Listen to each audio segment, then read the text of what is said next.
Hello student, this is Pratap Singh, your SST teacher. Today I will discussion political science first chapter. What is democracy? Why democracy? ठीक है, इस topic पे आज हम लोग बात करेंगे और ये चैप्टर बहुत ही इंटरेस्टिंग है। और दूसरी चीज़ मैं ये भी बता दूं कि अभी जो भी क्लास 8 में आप लोगों ने जो भी पढ़ा तो उसमें 3 बुक्स को आपने पढ़ा, हिस्ट्री, ज्योग्राफी, सिविक्स। तो सिविक्स जो है वो आपकी क्लास 9th में आई है, तो सिविक्स 9th में जो है वो पॉलिटिकल साइंस में आपकी कन्वर्ट हो गई। अब इसके बाद आपकी एक बुक्स इसमें और ऐड होगी, वो है इकोनॉमिक्स।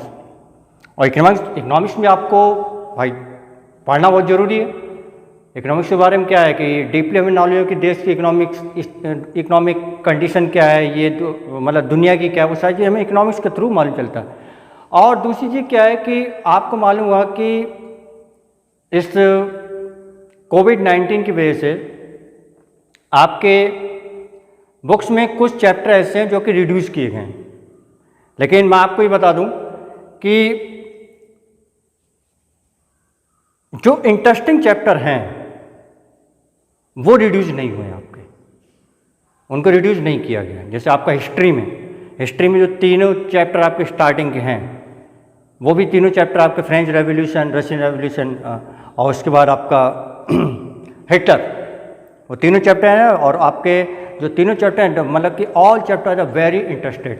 इसी प्रकार से आपके जो भी चैप्टर हैं वो इंटरेस्ट वाले वो सारे हैं।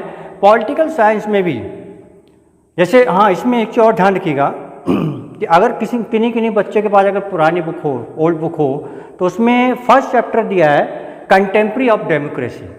तो जो कि कंटेम्प्रेरी ऑफ डेमोक्रेसी आपका लास्ट ईयर ही आपके सिलेबस से रिड्यूस कर दिया गया था। अब यहाँ पर पहला चैप्टर इसको रखा गया है और ये रिड्यूस आपका नहीं हुआ है। और मैं आगे एक आपको होगा तो PDF फाइल बना के आपको सेंड कर दूंगा कि उसमें आपके कौन कौन से चैप्टर रिड्यूस हुए हैं। तो let us start today political science first chapter, what is democracy, why democracy. ठीक है, तो यहाँ पर पहले मैं फिर भी बोला, आपसे पहले ही मैंने बताया कि अगर आपको चैप्टर को बहुत अच्छे से समझना है, बहुत अच्छे से, तो यहाँ पर क्या है, आपको अपने पास बुक को रखना पड़ेगा। बहुत ज़रूरी है,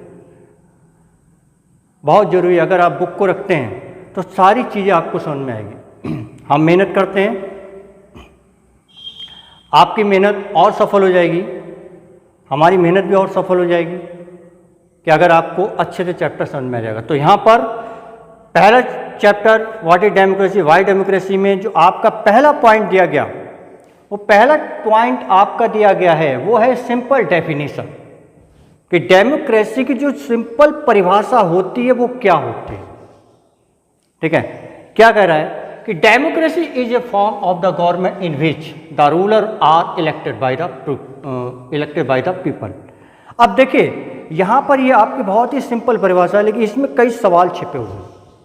वो सवाल क्या है, वो सवाल क्या है कि कह रहा है कि लोकतांत्रिक देश में सरकार वही होती है जो लोगों के द्वारा चुनी जाती है। अब यहाँ पर क्या है, सवाल क्या है, democracy is the form of government. एक सवाल तो आपका ये हो गया। दूसरा, इन विच द रूलर्स, दूसरा the rulers and the elected by the people, sorry तीसरा इलेक्टेड, और चौथा क्या हो गया, द पीपल। तो क्या होगा, form the ruler elected by the people. क्या कि लोकतांत्रिक की सरकार वही होती है जो लोगों के द्वारा चुनी जाती है। यहाँ पर इस चैप्टर में कई चीज़ें आपको इंटरेस्टिंग ये मिलेंगी कि ये चैप्टर को समझाने के लिए क्या किया गया कि इस परिभाषा से संबंधित, डेफिनेशन से संबंधित आपको हर चीज़, हर उसमें एक केस स्टडी दी गई। जैसे यहाँ पर इस चैप्टर में आपको case study Pakistan, China, Zimbabwe, Saudi Arabia, extra मतलब कई ऐसी कंट्रीज हैं जिनकी आपको डेफिनेशन बताई जाएगी, जिनकी आपको केस स्टडी के थ्रू बताया जाएगा कि यहाँ इन देशों में लोकतांत्रिक सरकार है कि नहीं। तो यहाँ पर जो पहली जो केस स्टडी है, पहले केस स्टडी में आज हम स्टार्ट करेंगे कंट्री ऑफ पाकिस्तान। पाकिस्तान का नाम आते ही आप लोग में थोड़ा सा वैसा हो जाता है ना, आप जानते ही हैं पाकिस्तान। तो पाकिस्तान की बात है तो पाकिस्तान क्या है कि कंट्री आपका पाकिस्तान है। पाकिस्तान में एक जर्नल हुआ करते थे, परवेज मुशर्रफ। क्या नाम था? जैसे आपका ये टॉपिक है कि major decision by elected leader, ये आपका बुक में टॉपिक दिया गया। तो उसी का पहला पॉइंट है जनरल परवेज मुशर्रफ मिलिट्री कोप अक्टूबर 1999। मतलब कि पाकिस्तान के एक जनरल हुआ करते थे, उनका नाम था जनरल परवेज मुशर्रफ। उन्होंने मिलिट्री कूप मतलब कि की तख्ता पलट देना, जो सरकार इस समय चल रही है, उस सेना को लग रहा है कि सरकार काम अच्छे से नहीं कर पा रही, ये वो। तो उन्होंने क्या करा कि सारी सेनाएं एक होकर, सारा जो भी था सारी सेना एक होकर उन्होंने सरकार को गिरा दिया, सरकार को डिसमिस कर दिया। मिलिट्री कूप कराया अक्टूबर 1999 में, 1999 में उन्होंने कराया मिलिट्री कूप। अब जब मिलिट्री कूप कराया तो मिलिट्री कूप होने के बाद जनरल परवेज मुशर्रफ ने अपने को क्या बना दिया? प्रेसिडेंट। मतलब general Pervez Musharraf designated him as president. उसने अपने को वहां का क्या बना दिया? राष्ट्रपति घोषित कर दिया कि मैं अब यहां का राष्ट्रपति हूं। ठीक है। फिर बाद में अब मिलिट्री कूप कब हुआ? 1999 में, 1999 में।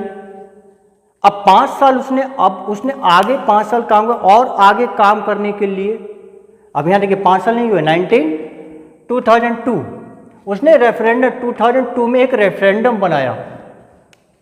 क्या?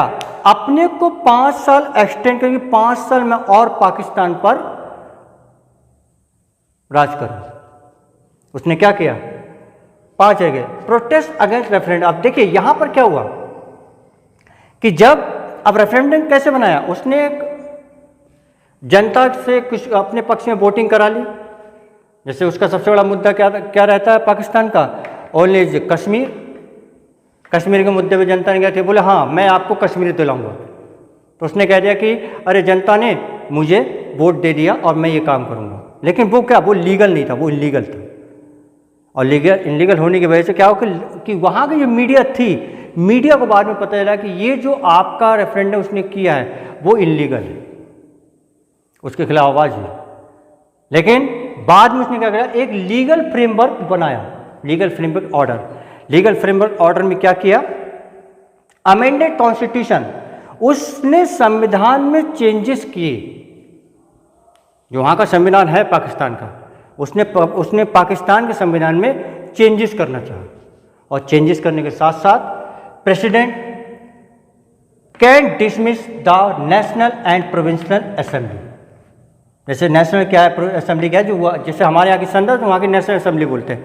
उसने क्या करा कि संविधान के बनाए जो भी रूल्स थे उसने उसके अनुसार इनको डिसमिस कर दिया।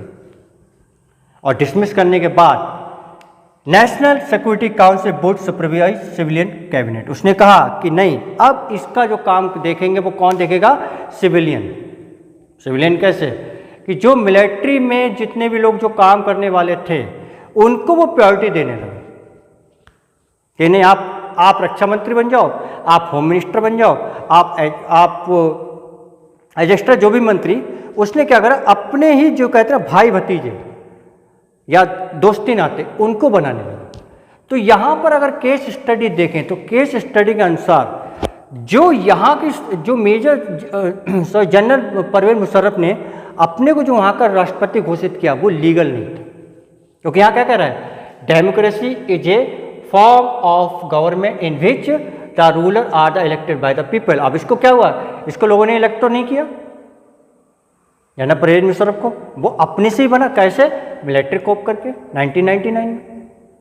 तो यहाँ पर अब जो क्लियर हो रहा है बात क्या आ रही है, अगर हम इस रेड सर्किल के अंदर कुछ एक डेफिनेशन देख रहे हैं, in democracy the final decision making power must rest with those elected by the people.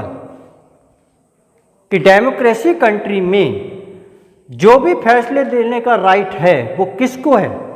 जो लोगों के द्वारा चुना गया। यहां पे जनरल परवेज मुशर्रफ अपने द्वारा नहीं चुने गए। तो इस प्रकार से अगर हम देखें तो जो पाकिस्तान है वो आपका डेमोक्रेटिक नहीं है, डेमोक्रेटिक कंट्री नहीं है। तो इस प्रकार से ये जो हमारा चैप्टर का जो पहला टॉपिक था वो खत्म होता है। अब इसके बाद जो दूसरा टॉपिक आएगा, दूसरे टॉपिक में आपसे जो चर्चा होगी वो चाइना के बारे में बात होगी। चाइना में जो सरकार है वो किस प्रकार की है, आखिर वो डेमोक्रेटिक क्यों नहीं है, तो इसके बारे में हम चर्चा करेंगे आपसे नेक्स्ट वीडियो में।